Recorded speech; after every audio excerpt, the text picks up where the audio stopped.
যেহেতু অভাব মানুষকে কুফরি পর্যন্ত পৌঁছায় দেয়, হয়তো মহিলার অবস্থা এমন করুণ ছিল যার কারণে কিফিলের কাছে গেছে।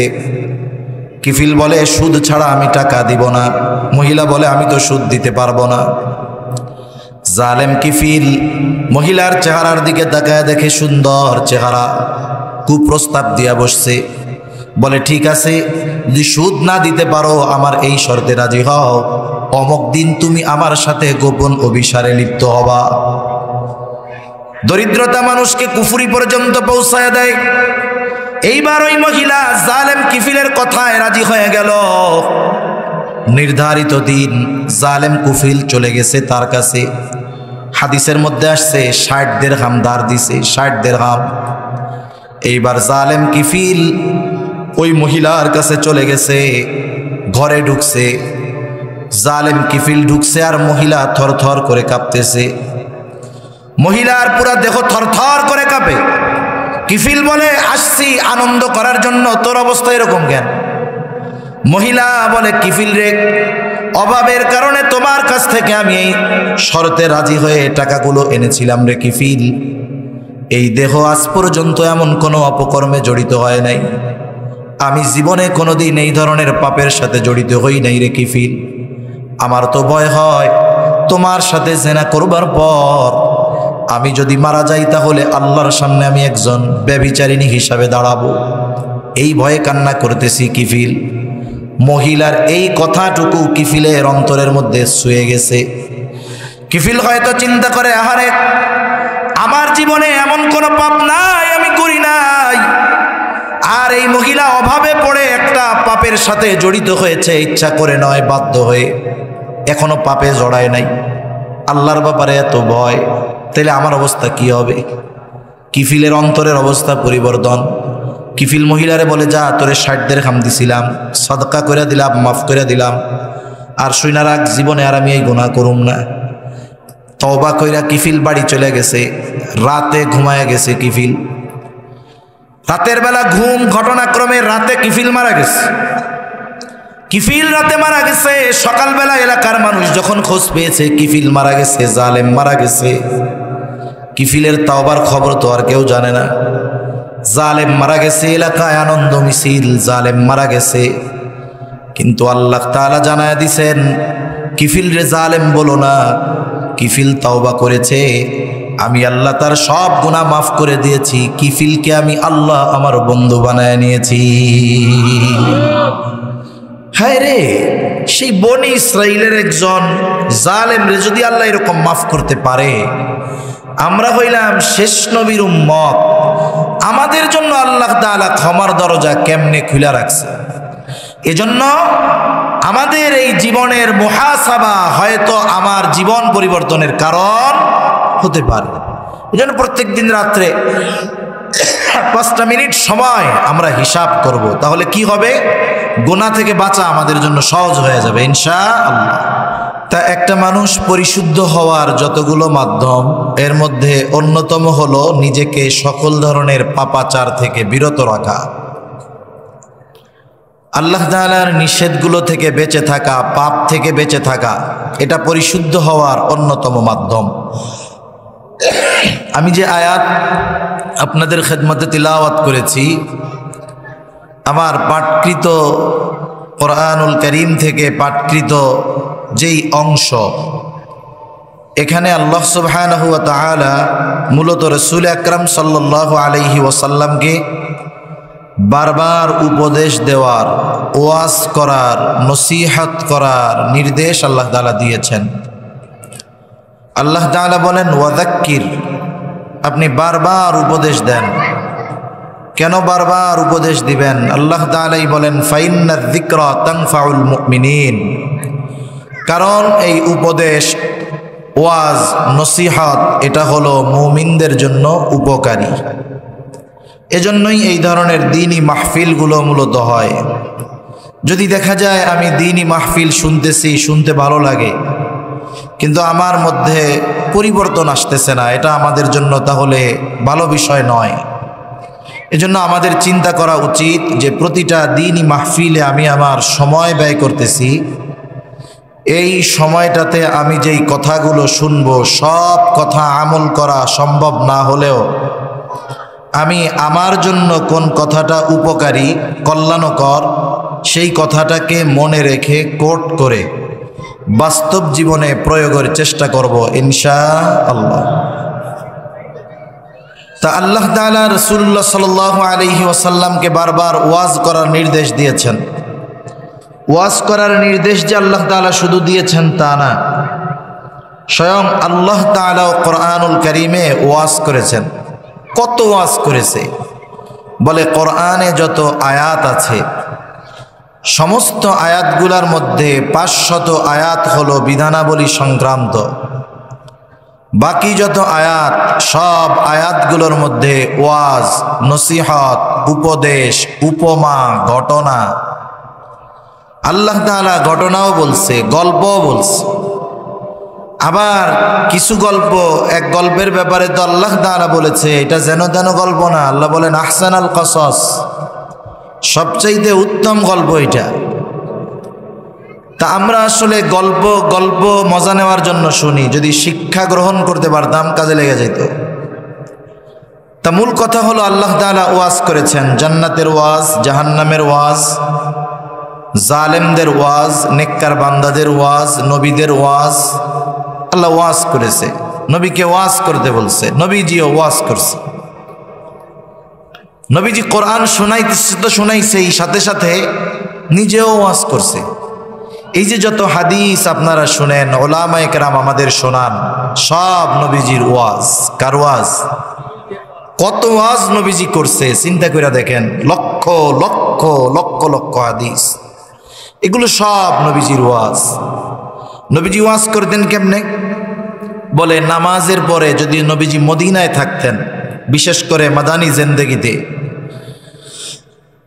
কোনো সফর নাই, মদিনায় আছেন নবীজি সাল্লাল্লাহু আলাইহি ওয়াসাল্লাম, প্রত্যেক নামাজের পরে নবীজি ওয়াজ করতেন। শুধু তাই না, সফরে আছেন, সাথে যারা আছে তাদেরকে নবীজি ওয়াজ করতেন। আবার অনেক সময় আমাদের অনেকের অনুযোগ থাকে এরকম,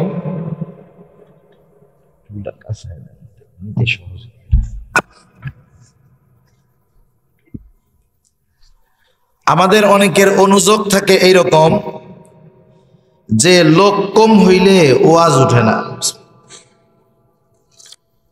আলহামদুলিল্লাহ, এরকম একটা কথা আছে না যে লোকজন কম হইলে ওয়াজ উঠে না। মূল বিষয় হলো নবীজি সাল্লাল্লাহু আলাইহি ওয়াসাল্লামের চাইতে বড় ওয়াইজ আসমানের নিচে জমিনের উপরে কেউ কি ছিল নাকি? আছে, কিয়ামত পর্যন্ত আসবে? আসবে না। নবীজি সাথে একজন থাকলেও তারে ওয়াজ করতেন। সুবহানাল্লাহ। আমি যে হাদিসখানা আপনাদের খেদমতে পাঠ করেছি, উক্ত হাদিসখানা একজনকে আল্লাহ রসুল সাল্লাল্লাহু আলাইহি ওয়াসাল্লাম কয়েকটা নসিহত করেছেন, সাথে একজন। হাদিস বর্ণনার ভঙ্গিতেও এটা মনেই হয়। যিনি শ্রোতা হিসাবে ছিলেন তিনি হলেন হযরত আবু যার রাদিয়াল্লাহু তাআলা আনহু।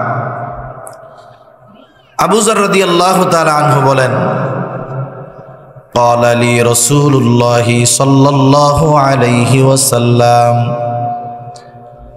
রাসূলুল্লাহ সাল্লাল্লাহু আলাইহি ওয়াসাল্লাম আমাকে বলেছেন, ইয়া আবা যার, হে আবু যার, ইত্তাকিল্লাহা হাইসুমা কুনতা, আবু যার তুমি যেখানেই থাকো না কেন সর্ব অবস্থায় আল্লাহ তাআলাকে ভয় করবা। কোরআনুল কারীমের মধ্যে আল্লাহ তাআলা তাকওয়ার কথা বলছে, তাকে ভয় করার কথা বলছে। নবীজিও আবু যার রাদিয়াল্লাহু তাআলা আনহুকে তাকওয়ার কথা বলেছেন। নবীজির এমন কোন খুতবা নাই যখন তিনি সাহাবায়ে কিরামের সামনে কোনো কথা বলতেন, এমন কোন খুতবা নাই যে শুরুতে তাকওয়ার কথা বলতেন না। তাকওয়া এটা মুমিনের জীবনে এমন এক জিনিস অর্জন করা দরকার যদি সফল মুমিন হতে হয়। তাকওয়া কাকে বলে? তাকওয়ার এক অর্থ হলো ভয়, আর এক অর্থ হলো বিরত থাকা। তাকওয়ার এক অর্থ ভয়। বলে ভয় মানুষ অপর মানুষকে সাধারণত দুইটা কারণে ভয় করে। এক মানুষ আর এক মানুষকে সাধারণত কয় কারণে ভয় করে? জবান খুলে বলেন, আরো জোরে বলেন না কয় কারণে? দুই কারণেই ভয় করে। এক নাম্বার কারণ, ব্যক্তিকে ভয় করার, যদি ওই ব্যক্তি সন্ত্রাসী হয়, কিলার হয়। বলেন তো এইরকম খারাপ মানুষগুলোকে আমরা ভয় করি কি করি না? খারাপ মানুষকে ভয় করে। যে সমাজের সবচাইতে খারাপ মানুষ তাকে ভয় করে। কেন? বলে তার খারাপই থেকে বাঁচার জন্য। আবার মনে করেন আপনাদের এলাকার মসজিদের যিনি সম্মানিত ইমাম, সম্মানিত খতিব, সাধারণভাবে মনে করেন আজকের মাহফিলের যিনি প্রধান অতিথি ছিলেন, শেখুল হাদিস পীরে কামেল মাওলানা আকরাম হুসাইন সাহেব, খতিব উত্তর বিশিল জামে মসজিদ মিরপুর 1। এই আল্লাহর বান্দাকেও কিন্তু মানুষ ভয় করে। যেই পাপ সে একাকী করে, যেই পাপ সে বন্ধুদের আড্ডায় করে, বিড়ি খায়, সিগারেট খায়, ইফটিজিং করে, বলেন তো হুজুরকে দেখলে এটা করবে নাকি? তার মানে বোঝা গেল মানুষ মানুষকে ভয় করার সাধারণত দুইটা কারণ। একটা কারণ হলো তার ক্ষতির চিন্তা করে ভয় করে, আর দ্বিতীয় কারণ ভয় করার ব্যক্তি খারাপ হওয়ার কারণে নয়, কারণ ওই ব্যক্তি সম্মানিত ব্যক্তি হওয়ার কারণে তাকে ভয় করে। এখন খারাপটারেও ভয় করেন, মাওলানা আকরাম হুসাইন সাহেব হজরতকেও ভয় করেন। বলেন তো দুই ভয় কি এক নাকি? প্রথম ধরনের ভয়ের মধ্যে থাকে ঘৃণা, ঘৃণা, ঘৃণা। দ্বিতীয় ধরনের ভয়ের মধ্যে থাকে আজমত, সম্মান, মর্যাদা, মোহাব্বত। চিন্তা করেন আমি হুজুরের পেছনে নামাজ পড়ি, হুজুরকে সালাম দেই, দেখা হয়, হুজুর যদি আমাকে সিগারেট খাওয়া অবস্থায় দেখে, ইজ্জত থাকবে না। 20 টাকার বেনসনটা ধরানোর সাথে সাথে ফালায়া দেয় খালের মধ্যে, ড্রেনের মধ্যে ফালায়া দেয় ভয়ে। বলে ভয় পাও কেন? তোমারে মারবে নাকি? বলে না, হুজুরকে সম্মান করি, মোহাব্বত করি, ভালোবাসি, এই জন্য ওনার সামনে অন্যায় করতে আমার লজ্জা লাগে। তাহলে তাকওয়ার এক অর্থ ভয় করা। এখন বলেন আল্লাহ তাআলাকে যে বান্দা ভয় করবে, প্রথম কারণকে সামনে রেখে না দ্বিতীয় কারণকে সামনে রেখে? আল্লাহর আজমত, আল্লাহর প্রতি মোহাব্বত, ভালোবাসার কারণে আল্লাহ তাআলাকে ভয় করবে। চিন্তা করবে আমার স্রষ্টা হলেন আল্লাহ, আমার রিজিক দাতা আল্লাহ, আমাকে বানিয়েছেন আল্লাহ। এই ভয়টা যখন তার অন্তরে আসবে, এই ভয়ের মধ্যে থাকবে আজমত, এই ভয়ের মধ্যে থাকবে মোহাব্বত। তাহলে তাকওয়ার এক অর্থ হলো ভয় করা, দ্বিতীয় অর্থ বলে বিরত থাকা। বলে কিসের থেকে? বলে আল্লাহ তাআলা যা নিষেধ করেছে সেগুলো থেকে বিরত থাকা। এই দুই বিষয়ের সমন্বয় যদি করা হয়, আল্লাহকে মোহাব্বত করে আল্লাহর আজমতের দিকে খেয়াল রেখে তার নিষিদ্ধ বিষয় থেকে বেঁচে থাকার নাম হলো তাকওয়া। আর যেই ব্যক্তি এটা করে সে হলো মুত্তাকি। এই মুত্তাকি হওয়ার নির্দেশ আল্লাহ তাআলা দিয়েছেন। মুত্তাকি হওয়ার নির্দেশ রাসূল আকরাম সাল্লাল্লাহু আলাইহি ওয়াসাল্লাম দিয়েছেন। আল্লাহ তাআলা কোরআনুল কারীমের মধ্যে তাকওয়া অর্জনের আদেশ দেওয়ার সাথে সাথে তাকওয়া অর্জন করার পদ্ধতিও আল্লাহ তাআলা জানায় দিয়েছেন। যেহেতু তাফসীরুল কোরআন মাহফিল, একটু ওই ভঙ্গিতে কথা বলা দরকার, কিন্তু মূল তাফসীর যদি আলোচনা করা হয় সাধারণ মানুষের ভালো লাগবে না। কারণ আমাদের দেশে আমরা তাফসীর বলতে বুঝি যত গল্প বলতে পারবে সে তত বড় মুফাসসির, ঠিক না? যত গল্প বলতে পারবে কোরআন হাদিস ছাড়া তাই সে তত বড় মুফাসসির। এখন আসেন, কোরআনুল কারীমের একটা অন্যতম বৈশিষ্ট্য হলো যে কোরআনে আল্লাহ তাআলা যখন কোনো বিষয়ের নির্দেশ দেন, আদেশ দেন, আল্লাহ তাআলা ওই আদেশ কেমনে বান্দা বাস্তবে পরিণত করবে সেটাও আল্লাহ তাআলা বলে দেয়। সুবহানাল্লাহ। আদেশ করার সাথে সাথে আদেশ কিভাবে বাস্তবায়ন করবে সেটাও বলে দেন কে? আল্লাহ। এটার দুইটা পদ্ধতি হয়। কয়টা পদ্ধতি? একটা হলো সরাসরি বলে দেন যে এটা এইভাবে করবা, আর একটা হলো সরাসরি বলেন না, একটু দিক নির্দেশনা দিয়ে দেন যে এইটা করো তাইলে উত্তর পাওয়া যাইবা। তার মানে একটা হলো সরাসরি, আর একটা হলো ওই আদেশ বাস্তবায়ন করার সূত্র আল্লাহ বলে দেন। অনেক সময় দেখা যায় আদেশটা অনেক বড় আদেশ, কিন্তু ওই আদেশ বাস্তবায়নের পদ্ধতি সরাসরি বলেন নাই আল্লাহ, একটু ইশারা দিয়া কইয়া দিছেন। যেমন ঈমানের পরে সবচাইতে গুরুত্বপূর্ণ ইবাদত হলো নামাজ। কুরআনুল কারীমে আল্লাহ তাআলা বারবার নামাজের কথা বলেছেন, নামাজের কথা। শুধু তাই না, নামাজ তো এমন এক ইবাদত, নবীজি বলেন আউয়ালু মা ইউহাসাবু বিহিল আবদু ইয়াউমাল কিয়ামাতিস সালাহ, কিয়ামতের দিন সর্বপ্রথম নামাজের হিসাব নেওয়া হবে। এই নামাজের আদেশ আছে কোথায়? জোরে কোন জায়গায়? জোরে বলেন কোথায়? কোরআনে আছে। এখন শুধু বাংলাদেশ নয়, গোটা পৃথিবীর সব উলামায়ে কেরামকে বলবেন যে আপনাদের দায়িত্ব হইল রাসূলের হাদিস বাদ দিয়ে, সুন্নাহ বাদ দিয়ে, যেহেতু নামাজের আদেশ কোরআনে আছে, আমরা ফজরের 2 রাকাত যে সুন্নাত পড়ি, যেভাবে পড়ি, হাদিস বাদ দিয়ে, সুন্নাত বাদ দিয়ে, শুধু কোরআন থেকে ওই 2 রাকাত নামাজ পড়ার সব পদ্ধতিগুলো বাইর করে দেন। বলেন তো সম্ভব নাকি? সম্ভব না। এখন নামাজের আদেশ আছে কোরআনে, বলে নামাজ শিখবো কোথার থেকে? আল্লাহ রাব্বুল আলামিন বান্দাকে তার আনুগত্য করতে বলেছেন। আল্লাহর আনুগত্য তার মানে আল্লাহর আদেশের আনুগত্য করতে বলেছেন। এখন আমরা যদি আল্লাহকে প্রশ্ন করি, আল্লাহ আপনার আনুগত্য কেমনে করব? আল্লাহ তাআলা বলেন মাইয়ুতি'র রাসূল ফাকাদ আতা আল্লাহ, যে আমার রাসূলের আনুগত্য করবে সে আমার আনুগত্য করবে। যে রাসূলের আনুগত্য করলো সে আমার আনুগত্য করলো। তার মানে আল্লাহর আদেশ নামাজ, এই নামাজ যদি আমাকে শিখতে হয়, পড়তে হয়, আল্লাহর এই আনুগত্য, এই ফরমান যদি বাস্তবে পরিণত করতে হয়, তাহলে আমাকে যেতে হবে রাসূলুল্লাহর কাছে। ঠিক কিনা বলেন? নবীজিও এটা জানিয়ে দিয়ে বলেন সাল্লু কামা রাআইতুমুনি উসাল্লি। নবীজি বলেন তোমরা নামাজ কিভাবে পড়বা? বলে সল্লু, নামাজ পড়ো, কামা রাআইতুমুনি উসাল্লি, যেভাবে তোমরা আমাকে নামাজ পড়তে দেখো। তাহলে কি কইছিলাম? যে আল্লাহ আদেশ করেন, এই আদেশের 2 অবস্থা হয়। একটা হলো আদেশের সাথে সাথে আদেশ পালনের সরাসরি নির্দেশনা আল্লাহ দেন, আর একটা হলো সরাসরি নির্দেশনা দেন না, কিন্তু ওই আদেশ পালন কোথায় গেলে শেখা যাবে এটার সূত্র আল্লাহ তাআলা জানায় দেন। কিন্তু তাকওয়ার ক্ষেত্রে আল্লাহ তাআলা কোনো ইশারা দেন নাই, সরাসরি কইয়া দিয়েছেন।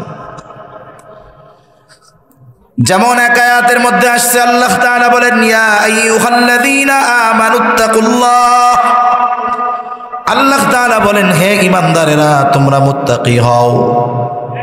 আমরা জিজ্ঞাসা করলাম আল্লাহ কেমন করে মুত্তাকি হব? আল্লাহ তাআলা বলেন ওয়াকুনু মা'আস সাদিকিন, তোমরা সত্যবাদীদের সঙ্গী হয়ে যাও। আল্লাহ তাআলা আবেদিন বলেন নাই যারা ইবাদত বেশি করে তাদের সঙ্গী হও। সাদিকিনের কথা কেন বলেছেন? বলে সত্যবাদিতা হলো এমন এক গুণ, ওই গুণ পরিপূর্ণ তার মাঝেই পাওয়া যায় যার মাঝে বাকি সব ভালো গুণ থাকে। একটা মানুষ সাদিকিনদের অন্তর্ভুক্ত হতে হলে ওর আবেদিন হওয়া লাগে। এজন্য আল্লাহ তাআলা সত্যবাদীদের সঙ্গী হওয়ার জন্য বলছেন। আবার আরেক জায়গায় আল্লাহ তাআলা বলেন ইয়া আইয়ুহাল্লাযীনা আমানুত্তাকুল্লাহ ওয়াল তানজুর নাফসুম মা কদ্দামাত লিগাদ। আল্লাহ তাআলা বলেন হে ঈমানদারেরা মুত্তাকি হও। আমরা যদি জিজ্ঞাসা করি আল্লাহ কেমন করে মুত্তাকি হব, আল্লাহ তাআলা বলেন ওয়াল তানজুর নাফসুম মা কদ্দামাত লিগাদ, তুমি নজর দাও তুমি তোমার আগামীর জন্য কি প্রেরণ করেছ। এইখানে একটা বিষয় বোঝার আছে। আল্লাহ তাআলা বললেন, তুমি নজর দাও আগামীর জন্য কি প্রেরণ করেছ। আগামী মানে হলো ভবিষ্যৎ, প্রত্যেকটা আগামী ভবিষ্যৎ, যেমন আগামীকাল ভবিষ্যৎ, আগামী পরশু ভবিষ্যৎ, এখন থেকে 10 মিনিট পর যে সময়টা বলে সেটাও ভবিষ্যৎ। উদ্দেশ্য হইল আল্লাহ তাআলা বলতেছে, বান্দা তুমি নজর দাও তুমি তোমার ভবিষ্যতের জন্য কি প্রেরণ করেছ। সাধারণত ভবিষ্যৎ 2 প্রকারের হয়। কয় প্রকারের? জোরে বলেন, কয় প্রকার? আপনাদের কষ্ট হইতেছে নাকি? বেশি সময় করব না, 12টার মধ্যে শেষ করে দিব ইনশাআল্লাহ। আমার ঘড়িতে 12টা 21 22 11টা 21 22 বাজে মনে হয়, 21 বা 22 বাজে। 12টার মধ্যে ইনশাআল্লাহ শেষ করে দিব, কারণ দীর্ঘ সময় খুবই গুরুত্বপূর্ণ আলোচনা আপনারা শুনছেন। মানুষের ভবিষ্যৎ 2 ধরনের। কয় ধরনের? একটা হলো অনিশ্চিত, একটা হলো সুনিশ্চিত। কিন্তু বাস্তবতা হলো আমরা অনিশ্চিত ভবিষ্যৎ নিয়ে চিন্তা করি, সুনিশ্চিত ভবিষ্যৎ নিয়ে কোনো টেনশন নাই। অনিশ্চিত ভবিষ্যতের চিন্তা কেমন? মনে করেন একজন সরকারি চাকরি করে, 20 বছর বয়সে সরকারি চাকরিতে ঢুকছে, রিটায়ার্ডে যাবে 62 বছর বয়সে। এই যে 20 বছরে যখন চাকরিতে ঢুকলো, তার বেতন যখন চালু হয়, বলেন তো ওই সময় থেকে তার বেতনের কিছু অংশ গভর্নমেন্ট কেটে রাখে কি রাখে না? এটা দিবে কোন সময়? ওই 62 বছর পরে চাকরি ছাড়ার সময়। আবার ওই ব্যক্তিও চিন্তা করে সরকার তো দিবে, আমিও মাসে মাসে 5000 জমাই।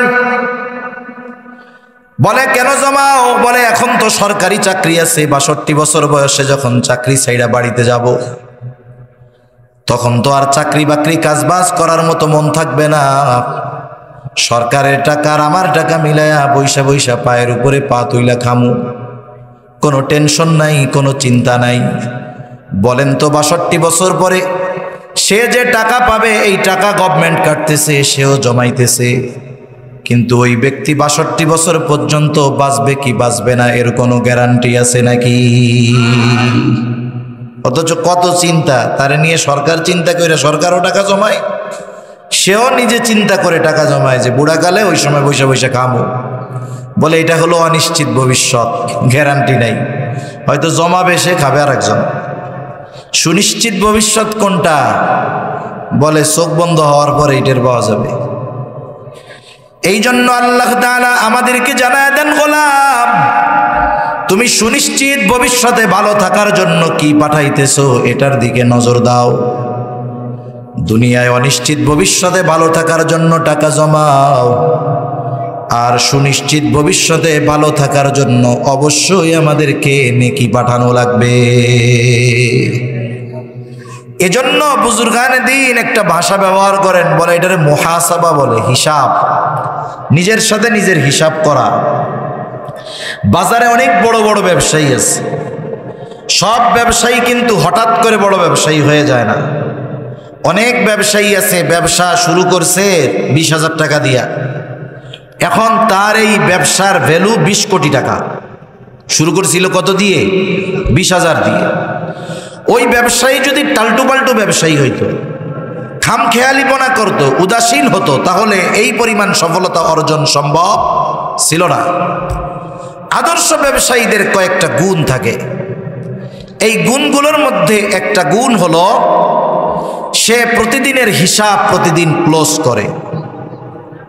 মনে করেন মার্কেট বন্ধ হয়ে যাবে 9টার সময়, সে 8টায় দোকানের শাটার নামায়া দিয়া দোকানের মধ্যে বসে, দোকানের শাটার নামায়া দোকানের মধ্যে বৈশা তসবিহ তাহলিল পাঠ করে, তা না।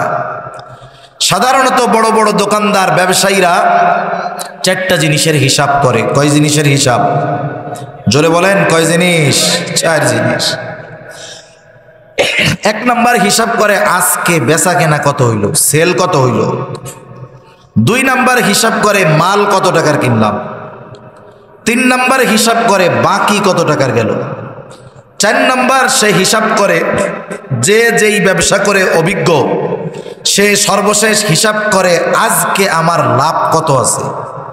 মনে করেন যে সিমেন্ট রডের ব্যবসা করে, ওর সেল দেখা ও বলে দিতে পারবে আজকে আমার লাভ এত, 19-20 হইতে পারে।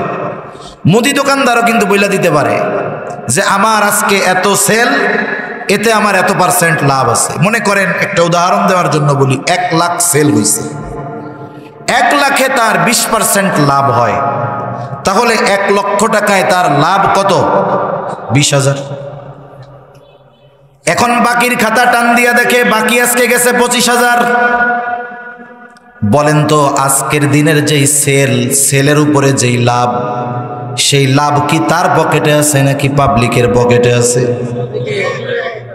বাঙালি বাকি যখন কেউ নেয়, বাকি দিলে তার হাজারো রোগ হয়। এই জন্য অনেক দোকানে লেখা থাকে বাকি দিয়ে আপনারে বিপদে ফেলাইতে চাই না। বাকি দিলে আপনার অসুখ হবে, আত্মীয় মারা যাবে, অনেকে অসুস্থ হয়ে যেতে পারে। এই জন্য বাকি নিয়ে আপনি নিজে বিপদে পড়েন না।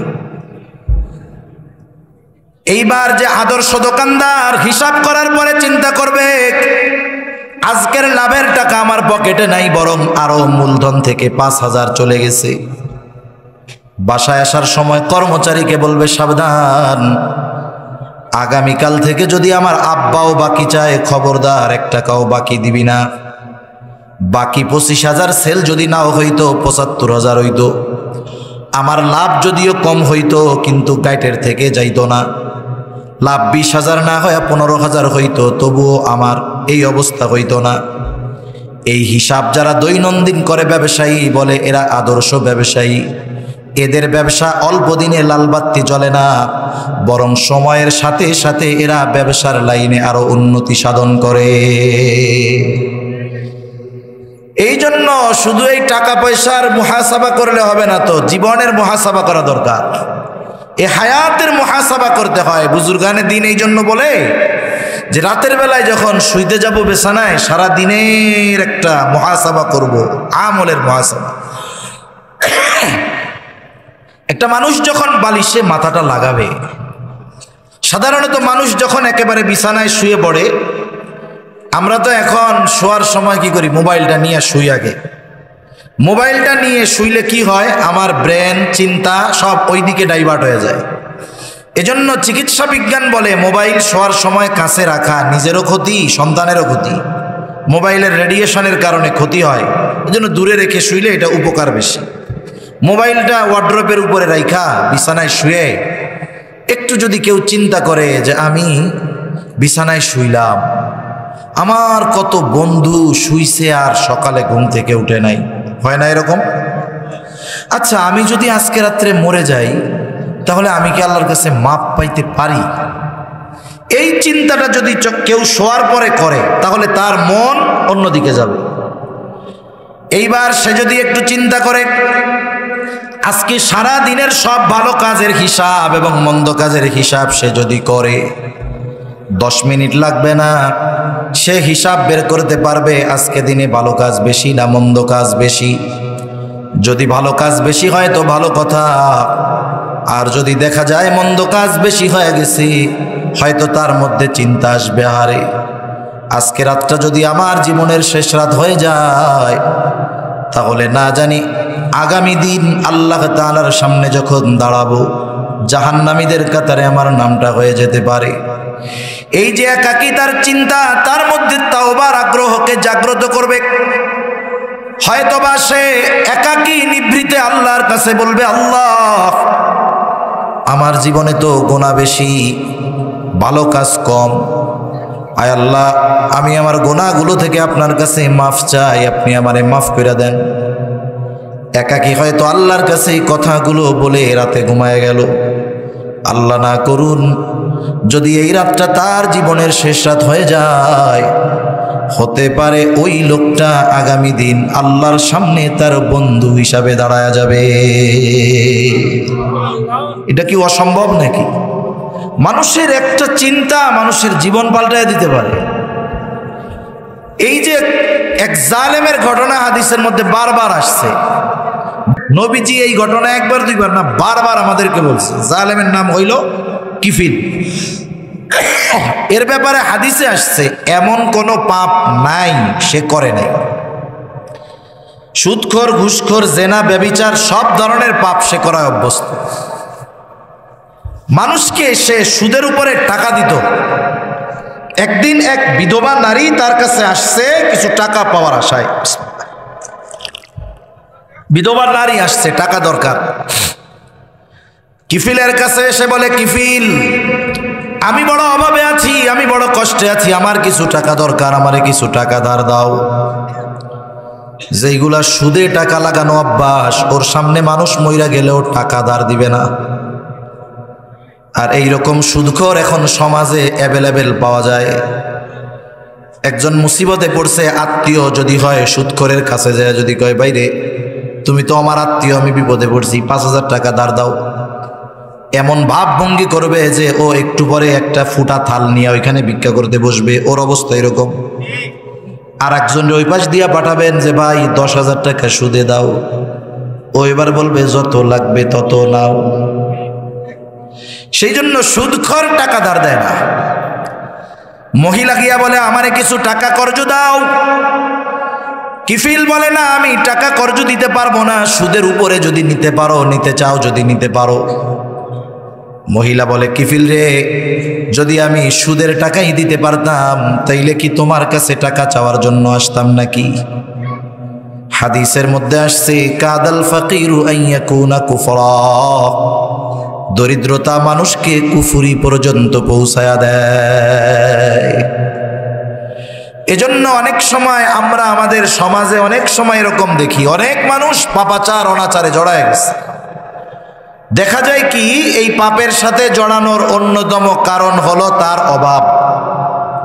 যদি কোনো সমাজে কোনো মানুষ অভাবের কারণে পাপাচারে জড়িয়ে যায়, ওই সমাজের মানুষ তার অভাবের কথা জানার পরেও তাকে সহযোগিতা করে নাই, যার কারণে সে পাপাচারে জড়িয়ে গেছে, কিয়ামতের দিন ওই ব্যক্তি আল্লাহর সামনে অভিযোগ করবে যে, দেখেন আল্লাহ, যে আমি অভাবে ছিলাম কিন্তু ওরা আমার সহযোগিতা করে নাই, আমি জীবন বাঁচানোর জন্য পাপ করতে বাধ্য হয়েছি, সেজন্য আমি যে পাপ করছি এরাও দায়ী।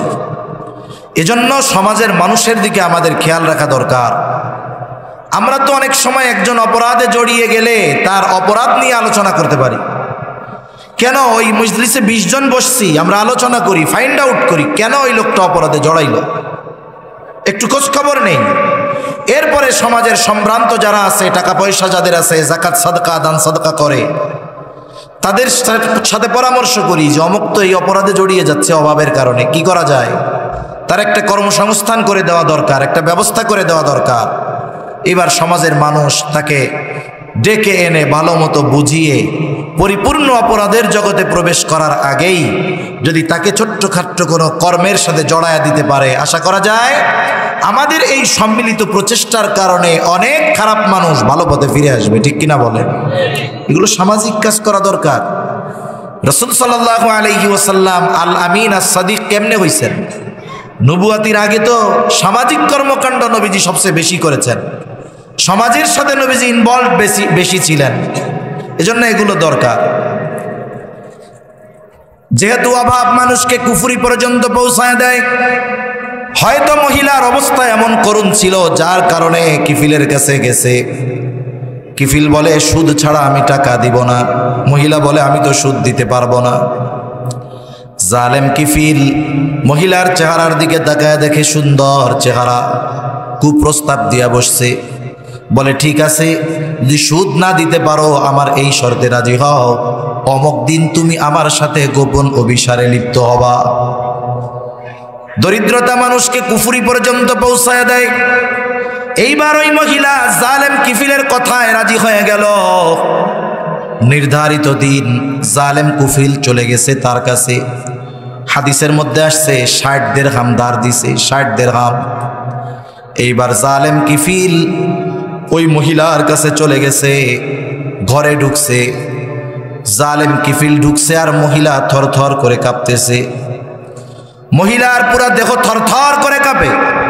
কিফিল বলে, আসছি আনন্দ করার জন্য, তোর অবস্থা এরকম কেন? মহিলা বলে, কিফিল রে, অভাবের কারণে তোমার কাছ থেকে আমি এই শর্তে রাজি হয়ে টাকাগুলো এনেছিলাম রে কিফিল।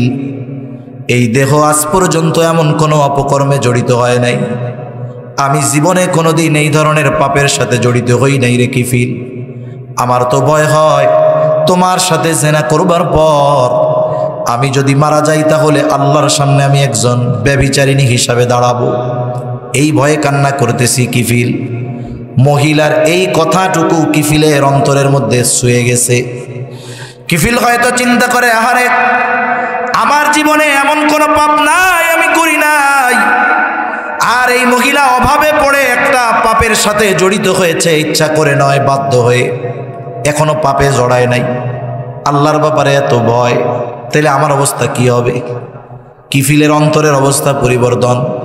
কিফিল মহিলারে বলে, যা তোরে 60 দিরহাম দিছিলাম, সদকা করে দিলাম, মাফ করে দিলাম, আর শুইনা রাখ, জীবনে আর আমি এই গুনাহ করুম না। তওবা কইরা কিফিল বাড়ি চলে গেছে। রাতে ঘুমায়া গেছে কিফিল। রাতের বেলা ঘুম, ঘটনাক্রমে রাতে কিফিল মারা গেছে। কিফিল রাতে মারা গেছে। সকালবেলা এলাকার মানুষ যখন খোঁজ পেয়েছে কিফিল মারা গেছে, জালেম মারা গেছে, কিফিলের তওবার খবর তো আর কেউ জানে না। জালেম মারা গেছে, এলাকায় আনন্দ মিছিল, জালেম মারা গেছে। কিন্তু আল্লাহ তাআলা জানায়া দিছেন, কিফিল রে জালেম বলো না, কিফিল তওবা করেছে, আমি আল্লাহ তার সব গুনাহ মাফ করে দিয়েছি। কিফিলকে আমি আল্লাহ আমার বন্ধু বানায় নিয়েছি। হায় রে, সেই বনি ইসরাইলের একজন জালেম রে যদি আল্লাহ এরকম মাফ করতে পারে, আমরা হইলাম শেষ নবীর উম্মত, আমাদের জন্য আল্লাহ তাআলা ক্ষমার দরজা কেমনে খুলে রাখছে। এজন্য আমাদের এই জীবনের মুহাসাবা হয়তো আমার জীবন পরিবর্তনের কারণ হতে পারে। এজন্য প্রত্যেক দিন রাত্রে 5টা মিনিট সময় আমরা হিসাব করব, তাহলে কি হবে?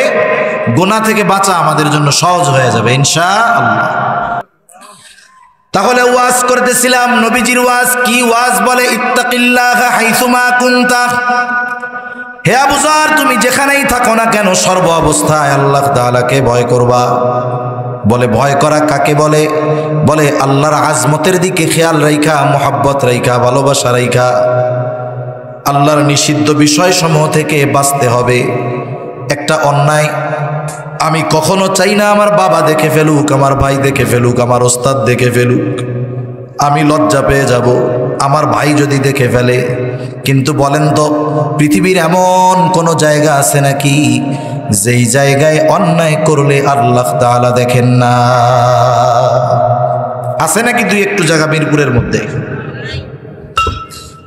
হযরত লোকমান, নাম শুনছেন না? হযরত লোকমান আলাইহিস সালাম, যদিও তিনি নবী না, কিন্তু প্রজ্ঞাবান একজন ব্যক্তি ছিলেন। আল্লাহ তাআলা ওনার নামে একটা সূরা এই কোরআনে নাজিল করেছেন। শুধু তাই না, ওনার সময়কাল ছিল দাউদ আলাইহিস সালামের আগে। দাউদ আলাইহিস সালামের নবুয়তির আগ পর্যন্ত তিনি মানুষের মধ্যে মাসলা মাসাইল বলতেন, ফতোয়া দিতেন।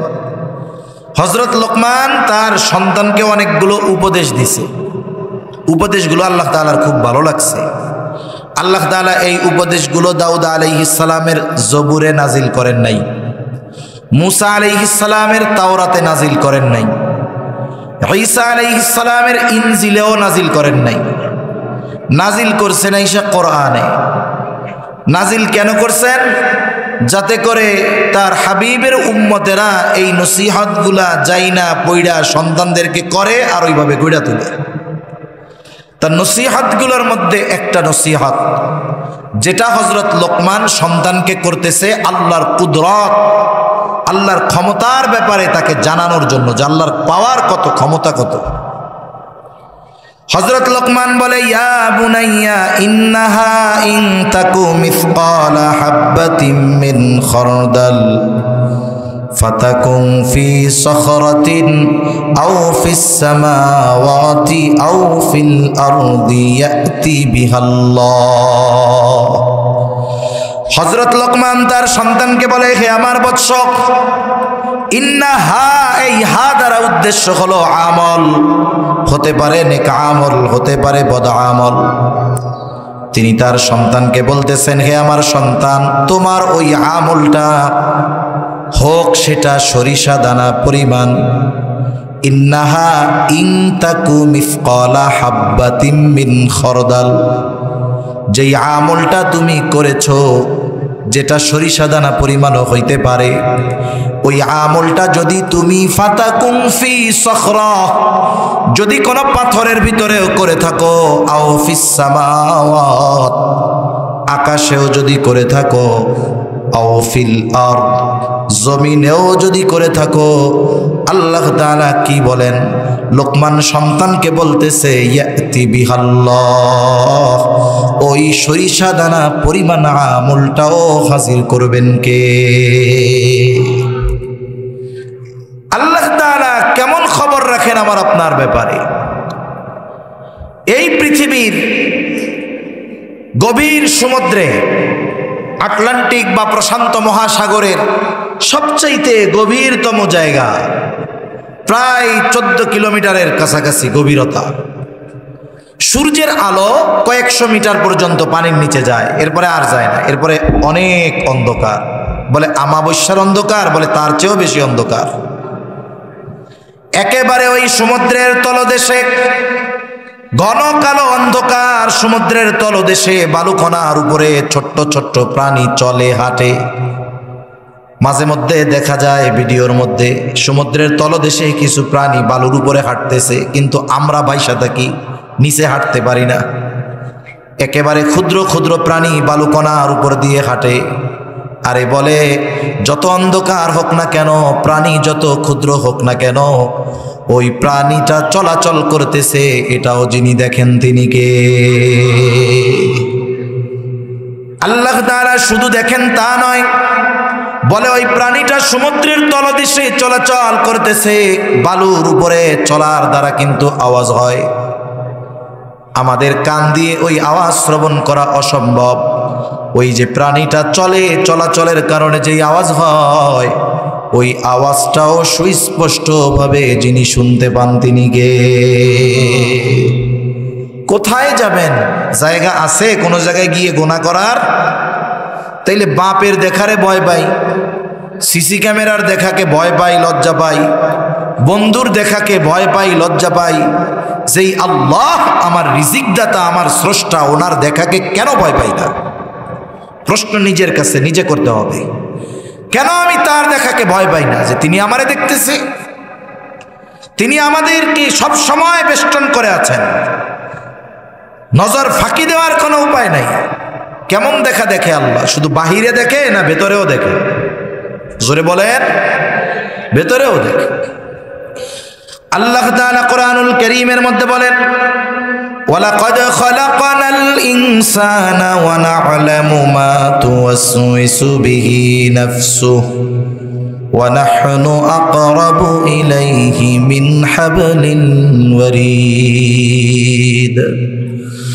আল্লাহ তাআলা বলেন, আমি মানুষ সৃষ্টি করেছি, শুধু তাই না, ওয়া না'লামু মা তুওয়াসওয়িসু বিহি নাফসুহু, আমি জানি কোন জিনিস তার অন্তরের মধ্যে ওয়াসওয়াসা দেয়।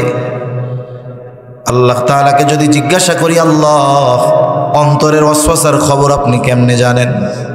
আল্লাহ তাআলা বলেন, ওয়া নাহনু আকরাবু ইলাইহি মিন হাবলিল ওয়ারিদ, বান্দারে আমি তোমার শাহরগের চাইতেও অধিক নিকটে।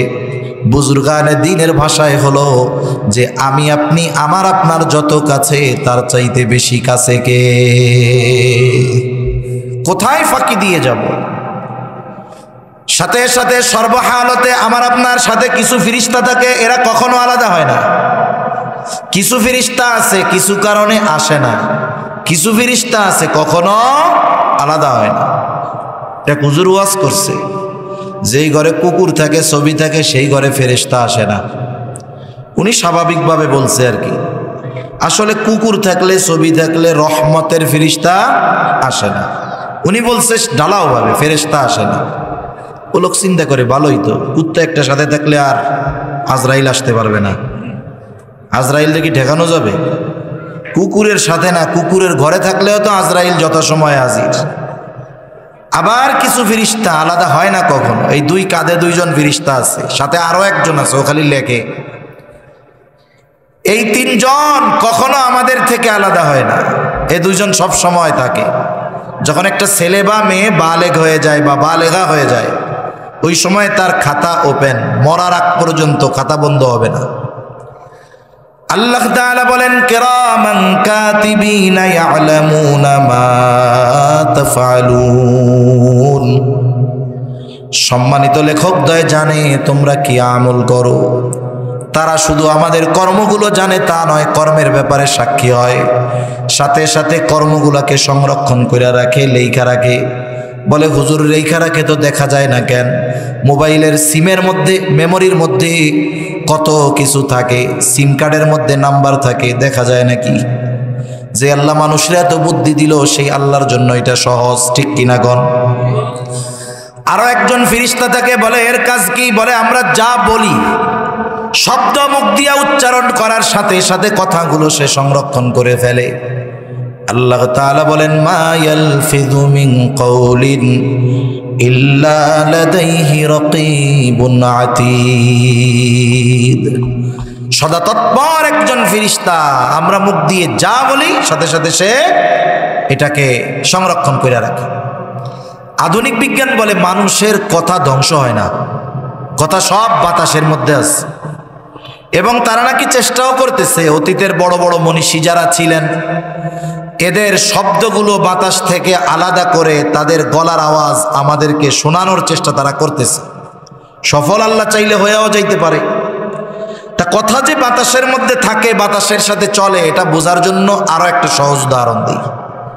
মনে করেন আপনার আত্মীয় আছে আমেরিকা। আমেরিকার দূরত্ব কত? বলে প্রায় 15,500 কিলোমিটার। আপনার আত্মীয়র সাথে আপনি যদি কথা বলতে চান, দেখতে চান, ক্যামেরা, মোবাইলে ইন্টারনেটের কানেকশন দিয়া ফোন দিয়া দিছেন তারে, সেও লাইনে আছে, রিসিভ করে ফেলছে। বলেন তো আপনার কথা শুনতে বা আপনাকে দেখতে ওর কয় ঘন্টা লাগবে? 1 সেকেন্ডের মধ্যে কানেক্ট হয়ে যাবে। সে আপনার আওয়াজ ওইখানে শুনবে, হুবহু আপনার আওয়াজ যেমন ওইখানে তেমন আওয়াজটাই তো পৌঁছাবে নাকি? নাকি ভয়েস চেঞ্জমেন্ট হয়ে যাবে? কিছুই হবে না। এই যে আপনার আমার আওয়াজটা 15,000 কিলোমিটার দূরে পৌঁছাইলো কেমন? বলে নেটওয়ার্কিং সিস্টেম বাতাসকে ব্যবহার করে, এই বাতাসের মাধ্যমে মুহূর্তের ভিতরে নির্দিষ্ট নাম্বারে আমার আপনার এই ভয়েস, এই টোনকে পৌঁছিয়ে দিচ্ছে।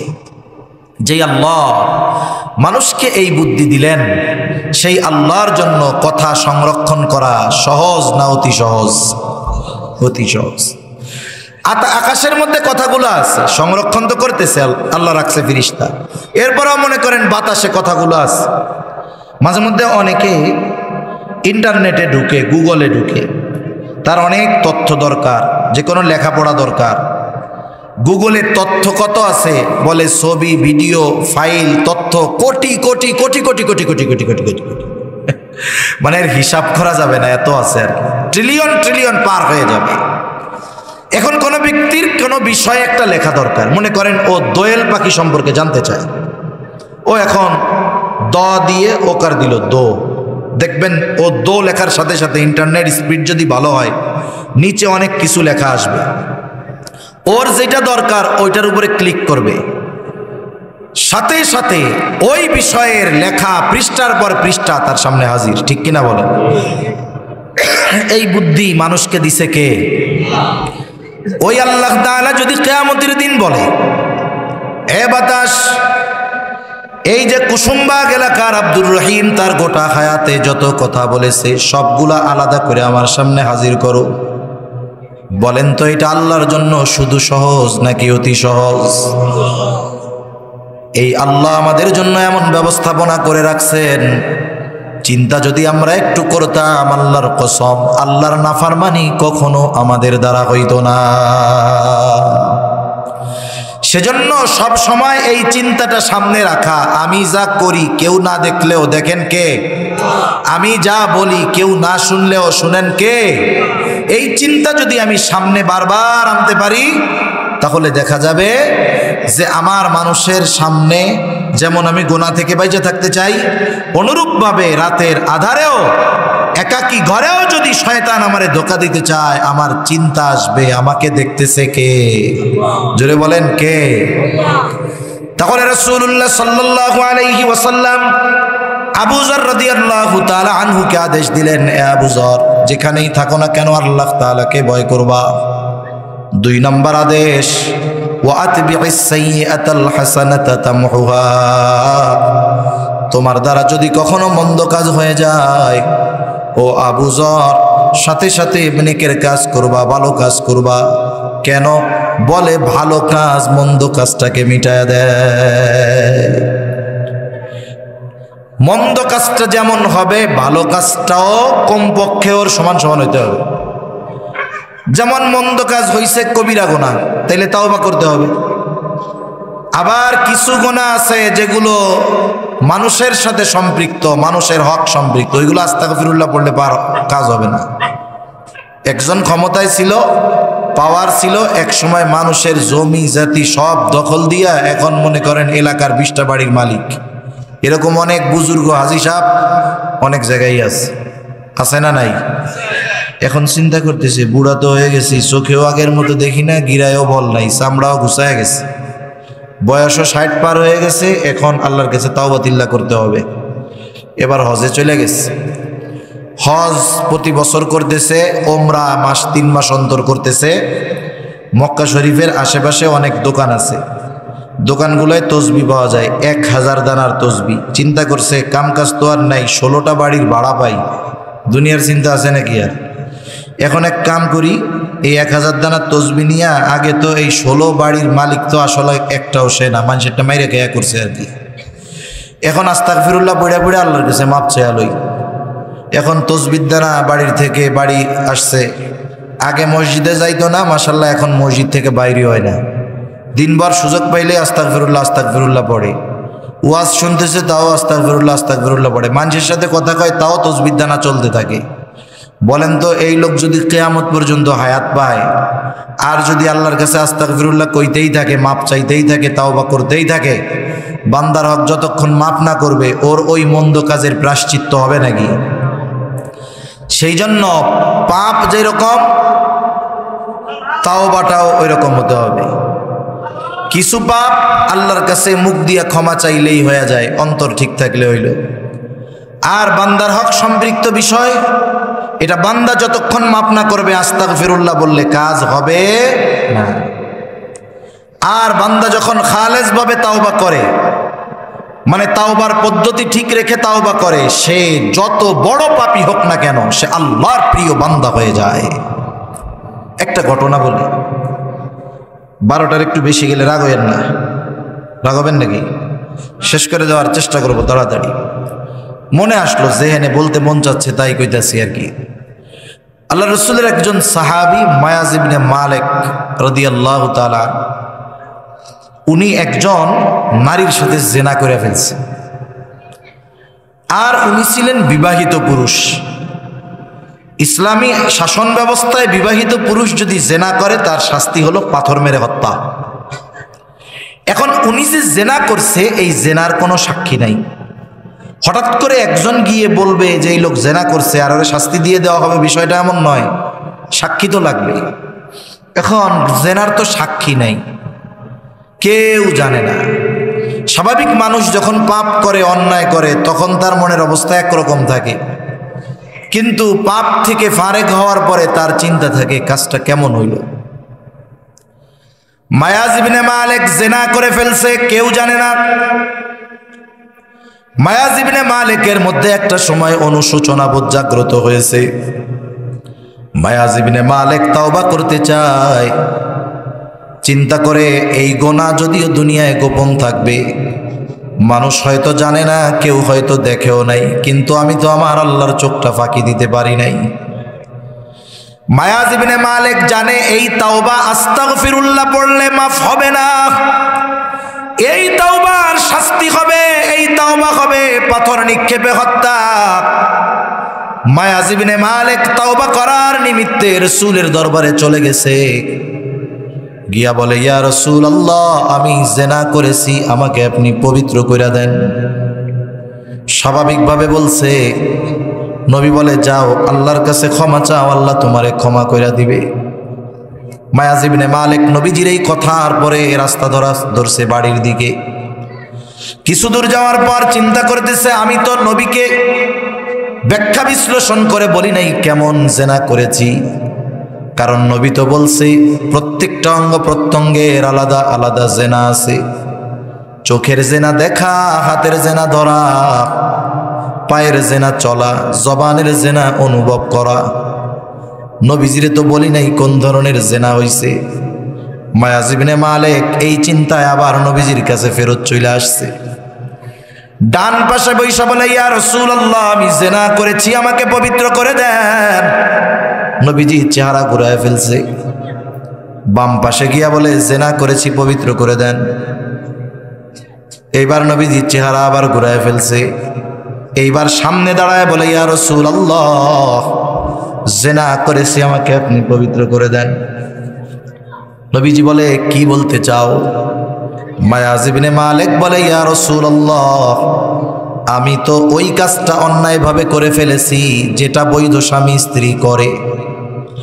তার মানে আমি জেনা করেছি, ওই জেনা অঙ্গ প্রত্যঙ্গ বা মুখের জেনা, হাতের জেনা নয়, লজ্জা স্থানের জেনা করেছি। এই শাস্তি হবে পাথর মেরে হত্যা।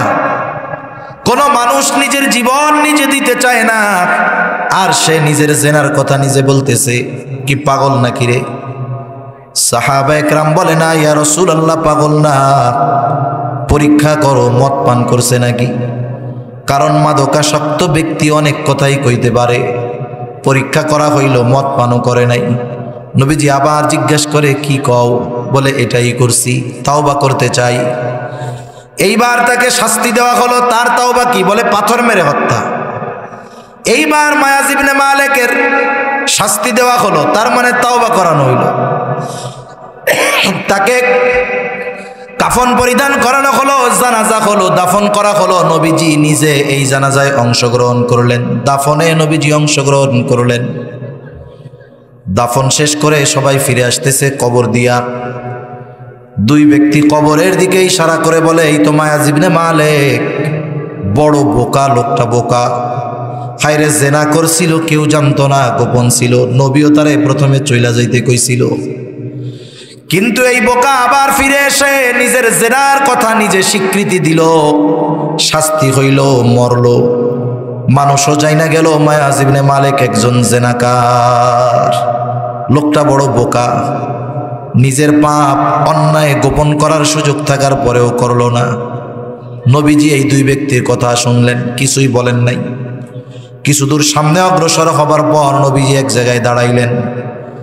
ওইখানে একটা গাধা মরে আছে, ফুলে আছে, পা উপরের দিকে উঠে আছে। নবীজি এবার বলেন, ওই দুই ব্যক্তি কোথায়? এদিকে আসো, যাও ওই মরা গাধার গোশত খাও। দুইজন বলে, ইয়া রাসূলুল্লাহ, মরা গাধার গোশত খাওয়া যায় নাকি? নবীজি বলেন, তোমরা তোমাদের ভাই মায়াজ ইবনে মালিকের গীবত করছো। বলে, ইয়া রাসূলুল্লাহ, আমরা কি মিথ্যা বলছি নাকি? বলে, শোনো, মায়াজ ইবনে মালিককে তো আমি দেখতেছি, সে এখন জান্নাতের মধ্যে আছে। সে তো জেনা করেছে শয়তানের ধোঁকায় পড়ে, কিন্তু আল্লাহর ভয়ে তো এই গুনাহকে আর গোপন রাখে নাই, তাওবা করছে। পাথর নিক্ষেপে তাকে হত্যা করা হয়েছে। তার তাওবা আল্লাহ তাআলার কাছে কবুল হয়ে গেছে। কেমন কবুল হয়েছে জানো? যদি মায়াজ ইবনে মালিকের তাওবা যদি কোনো সম্প্রদায়ের মধ্যে বন্টন করে দেওয়া হয়, ওই সম্প্রদায়ের সকল পাপীর নাজাতের জন্য ওর একার তাওবা যথেষ্ট হয়ে যাবে।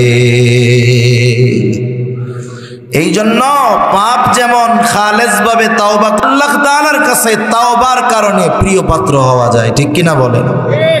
আরে নবীজি বলেন, বনি আদম, প্রত্যেকটা বনি আদম পাপী, তবে সর্বোত্তম পাপী কে? বলে, পাপ করার পরে ওইটার উপরে অটল না থাইকা তাওবা করে, বলে এটা হলো সর্বোত্তম পাপী। আর এক হাদিসের মধ্যে আসছে, আল্লাহ তাআলার রহমত কত এটা বোঝাতে গিয়ে নবীজি বলেছেন, যদি বনি আদম পাপ না করত তাইলে আল্লাহ নতুন আর এক জাতি সৃষ্টি করতেন। কেন? বলে, পাপ করানোর লাইগা। ওরা পাপ করত, আল্লাহর কাছে মাফ চাইতো, আর আল্লাহ তাদের পাপগুলা মাফ করে দিতেন। সুবহানাল্লাহ। এজন্য আমাদের দ্বারা যদি কখনো পাপের কাজ হয়, মন্দ কাজ হয়, গুনার কাজ হয়, বলেন আল্লাহর ক্ষমার দরজা খোলা আছে না নাই? অনেকে আছে পাপ কইরা নিরাশ হয়ে যায় যে আল্লাহ মাফ করবো নি। না, পাপ যত হোক মাফ করার ক্ষমতা আল্লাহর আছে না নাই? আছে। আবু যার রাদিয়াল্লাহু তাআলা আনহুকে নবীজি 3 নম্বরে বলেন, ওয়া খালিকিন নাসা বিখুলুকিন হাসানিন। আবু যার, তুমি মানুষের সাথে সদাচরণ করবা, ভালো ব্যবহার করবা। তার মানে কি মানুষের হক আদায় করবা। শেষে দুই একটা কথা বলার আগে এই হাদিসের তাৎপর্যটা কত একটু তুলে ধরি। বুজুর্গানে দিন বলেন এটা এমন একটা গুরুত্বপূর্ণ হাদিস। ওয়াজ নবীজি জানি কয়জন রে করছিলেন, জোরে বলেন না। অথচ কত গুরুত্বপূর্ণ ওয়াজ, শ্রোতা মাত্র একজন। বলে এক নাম্বার, এই হাদিসের মধ্যে আছে আল্লাহর হকের কথা। এখন কথা হলো আল্লাহর হক কি? বলে ওয়াবুদুল্লাহ ওয়ালা তুশরিকু বিহি শাইআ। আল্লাহর হক হলো একমাত্র আল্লাহরই ইবাদত করতে হবে, তার সাথে শিরিক করা যাবে না। এখন বলেন, যে এই চিন্তা করে যে আমাকে সব সময় আল্লাহ দেখতেছে শুনতেছে, ও কি আল্লাহর হক নষ্ট করবে? দুই নাম্বার, মানুষের হকের কথা। মানুষের মধ্যে নিজের হকের কথা আলোচনা আসছে এখানে। আমাদের প্রত্যেকের নিজের উপরে নিজের কিছু হক আছে। মানুষ নিজের উপরে নিজে জুলুম করে। বলতে পারে, হুজুর আমি কি আমাদের পিটাই, আমরা কি আমাদের গায়ে আঘাত করি? আঘাতের মাধ্যমে যে নিজের উপরে নিজে জুলুম করি তা নয়। মানুষ নিজের উপরে নিজে জুলুম করে পাপ করার মাধ্যমে, গুনার মাধ্যমে মানুষ নিজের উপরে নিজে কি করে? পাপ করে। আর এই পাপ মোচন হয় কিসের মাধ্যমে? বলে তাওবার মাধ্যমে। তাহলে এইখানে নিজের হকের ব্যাপারে নবীজি শিক্ষা দিয়েছেন। তিন নম্বর, মানুষের হকের ব্যাপারে শিক্ষা দিয়েছেন। সদাচরণ এটা বহু ব্যাপক এক অর্থবোধক শব্দ।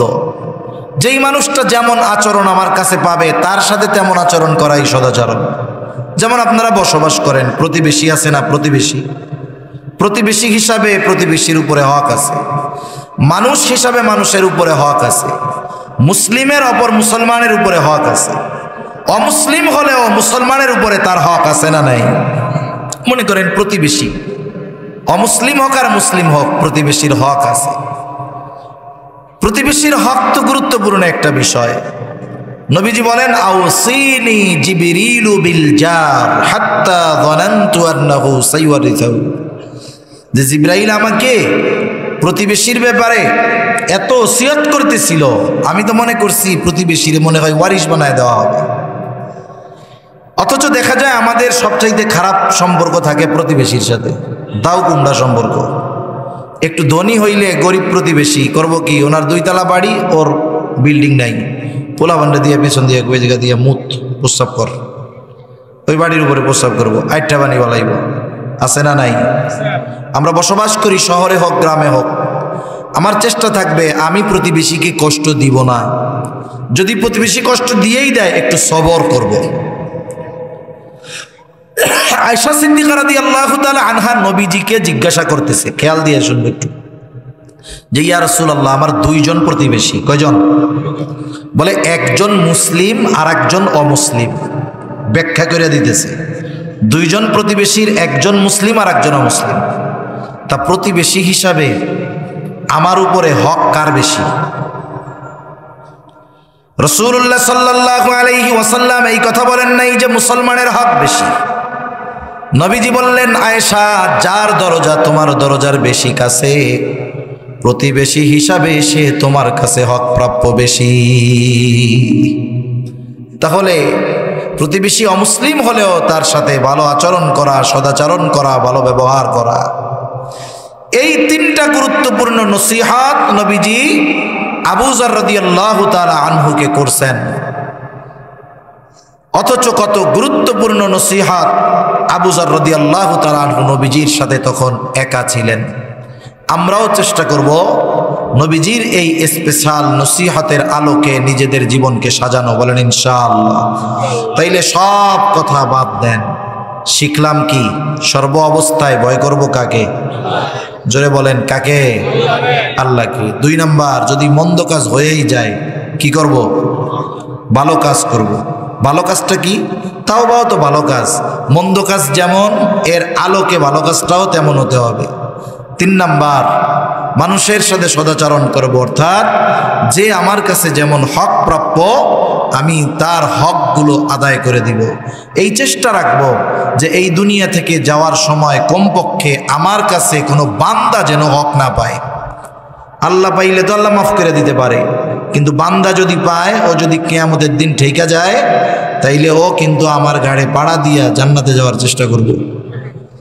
আল্লাহ তাআলা আমাদের প্রত্যেককে নবীজির এই গুরুত্বপূর্ণ 3টি নসিহতের আলোকে জীবনকে সাজানোর তৌফিক দান করেন। সকলে বলি আমিন। ওয়া আখিরু দাওয়ানা আলহামদুলিল্লাহি রাব্বিল আলামিন। আসসালামু আলাইকুম ওয়া রাহমাতুল্লাহি ওয়া বারাকাতুহু।